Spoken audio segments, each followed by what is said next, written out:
ഇതുപോലെ അങ്ങ് തിരുമ്മി അങ്ങോട്ട് ചാടിക്കും. അപ്പോൾ അതിൽ നിന്ന് ആ പഴം താഴെ വീഴും. പഴം വീണ് കഴിയുമ്പോൾ ആ പച്ച അങ്ങ് മാറ്റി കാലുകൊണ്ട് ചവിട്ടുക. ഇല്ല പഴത്തോട് കൂടി നമ്മൾ ചവിട്ടി കഴിഞ്ഞാൽ ആ പഴത്തിൻ്റെ തൊലിയെല്ലാം പോവും. അപ്പോൾ ഒരു ദിവസം വെയിൽ കൊള്ളിച്ച് കഴിഞ്ഞാലുള്ള ഗുണം ഒന്ന് വാടി കഴിയുമ്പോൾ ഒന്ന് പതുക്കെ ഒന്ന് വെള്ളം ഒന്ന് വലിഞ്ഞ് കിട്ടും. അപ്പോൾ അതുകൊണ്ടാണ് അങ്ങനെ ചെയ്യുന്നത്. ഇത് കഴിഞ്ഞിട്ട് പിന്നെ ആ പച്ച കാലുകൊണ്ട് ചവിട്ടി നന്നായിട്ട് വരിക. അത് പിന്നെ കാണിക്കാം. ഹലോ കൂട്ടുകാരെ, ഇന്ന് ഞാൻ കുരുമുളക് മെതിക്കുന്ന ഒരു രീതിയാണ് ഞാൻ കാണിക്കാൻ പോകുന്നത്. അപ്പോൾ എല്ലാവർക്കും തെക്കേപ്പറമ്പിൽ യൂട്യൂബ് ചാനലിലേക്ക് സ്വാഗതം. ഓക്കെ. അപ്പോൾ വെയിലത്ത് ഇങ്ങനെ നിരത്തുക, ഇങ്ങനെ നിരത്തി കനം കുറച്ച് ഇടുക.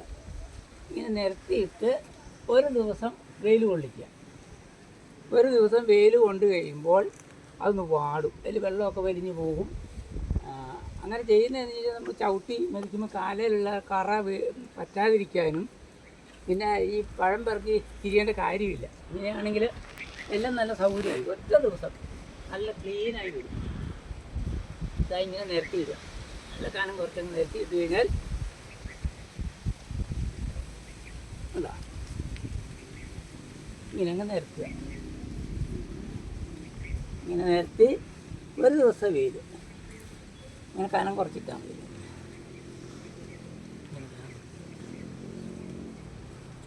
അതിൻ്റെ ഇല എന്തെങ്കിലും കിടപ്പുണ്ടാക്കി പറക്കി കളയണം.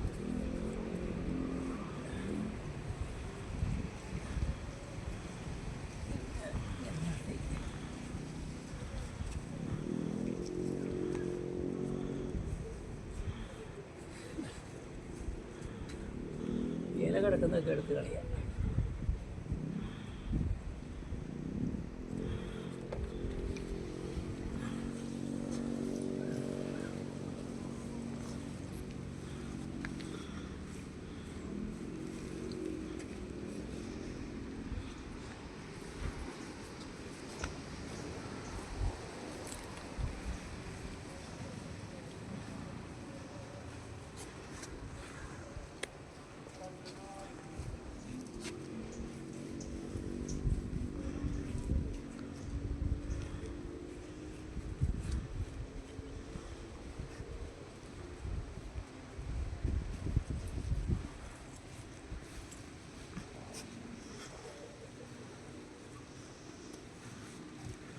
ഇങ്ങനെ ഫുള്ളായിട്ടങ്ങ് കനം കുറച്ചങ്ങ് നിരത്തുക.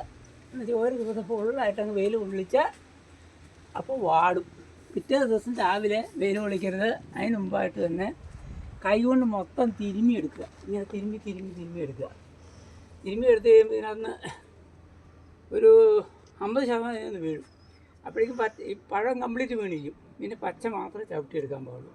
അപ്പോൾ ചവിട്ടുന്ന സമയത്ത് കാലിൽ കറ പിടിക്കില്ല, ഒക്കെ നീറ്റായിരിക്കും. മറ്റേ പച്ചക്കിട്ട് ചവിട്ടി കഴിഞ്ഞാൽ കാലം മുഴുവൻ കറയായിരിക്കും, കയ്യിലും കാലിലും ഒക്കെ കറയായിരിക്കും. അപ്പോൾ അത് പിടിക്കില്ല. അങ്ങനെ ഒരു ഗുണമുണ്ട്. നിങ്ങൾ ചെയ്ത് നോക്കുക. കൂടുതൽ നമ്മൾ മെതിക്കുന്ന ആൾക്കാർ മെഷീനകത്താണ് മെതിക്കുന്നത്. കുറച്ചുള്ളവരൊക്കെ ഇങ്ങനെ ചെയ്ത് നോക്കുക. കൊള്ളാമെന്നുണ്ടെങ്കിൽ നിങ്ങളങ്ങ് ചെയ്യുക. അപ്പോൾ എനിക്ക് ലൈക്ക് തരണം, ഷെയർ തരണം, സബ്സ്ക്രൈബ് ചെയ്യണം, മറക്കാൻ പാടില്ല. അപ്പോൾ പലരും മറക്കുന്നുണ്ടെന്ന് എനിക്ക് തോന്നുന്നുണ്ട്.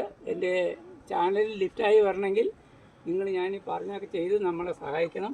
മറക്കാൻ പാടില്ല. ഒരിക്കൽ കൂടി പറയുകയാണ്, ഷെയർ ചെയ്യണം, സബ്സ്ക്രൈബ് ചെയ്യണം.